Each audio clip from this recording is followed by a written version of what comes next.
In this video, I'm going to show you how you can convert a PDF file into a Word document. If we go ahead and open it, you can see it is a resume file, and you can see it's a PDF file because it says .pdf here at the top. So here's how you can do it. So first you want to go ahead and open up Chrome. Once you've got Chrome open, I like to use this website called Small PDF.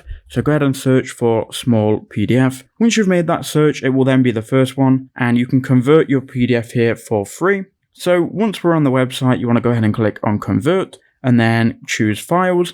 That will open up your File Explorer where you can then find your PDF. So mine's on the desktop, so I'm going to select my PDF here, then click Open. It will then open my PDF. Once it's open, it will then ask me what I want to convert it to, and the first option is going to be a Word.docs document, so go ahead and click on that. Now I'm going to select the first one here, we're going to then click Convert, and it's then going to convert this into a Word document for free, which we can then download. That will then download into the Downloads folder, and you can see it is now a .docs file. If we open that, it's then going to open with Microsoft Word, and as you can see, it's now a .docs file. I hope that quick video did help you out. Please let me know in the comments if it did.